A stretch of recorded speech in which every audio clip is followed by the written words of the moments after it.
Praise the lord. ప్రభువైన యేసుక్రీస్తు వారు ఈరోజు మనకు అందిస్తున్నటువంటి వాగ్దానం మత్తయి సువార్త 8వ అధ్యాయం 13వ వచనం. నీవు విశ్వసించిన ప్రకారము నీకు అవునుగాక. యేసు రోగిని నయం చేయటం. యేసు కొండ దిగి రాగా ప్రజల గుంపులు గుంపులుగా ఆయన్ని అనుసరించారు.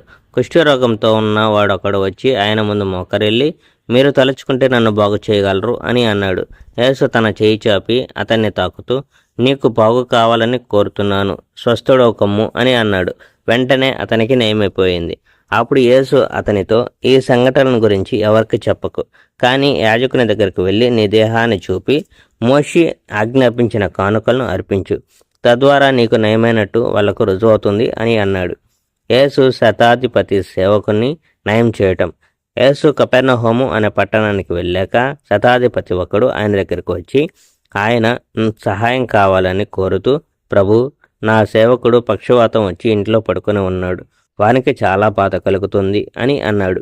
యేసు, నేను వచ్చి నయం చేస్తాను అని అన్నాడు.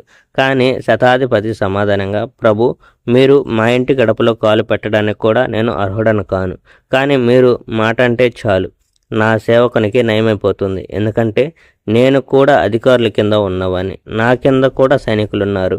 నేను ఈ సైనికునితో వెళ్ళు అంటే వెళ్తాడు, ఆ సైనికునితో రా అంటే వస్తాడు, నా సేవకునితో ఇది చెయ్యి అంటే చేస్తాడు అని అన్నాడు. యేసు ఇది విని ఆశ్చర్యపోయాడు.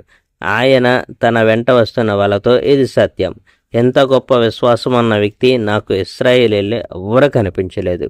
నేను చెప్పేదేమిటంటే, తూర్పు నుండి పడమర నుండి చాలామంది ప్రజలు వస్తారు, వచ్చి అబ్రహాముకు, ఇస్సాకు, యాకోబులతో కలిసి దేవుని రాజ్యంలో జరిగే విందులో పాల్గొంటారు.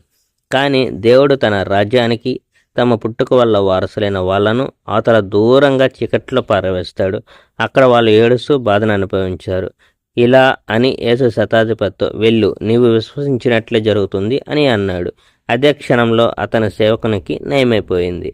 Praise the lord. May god bless our India.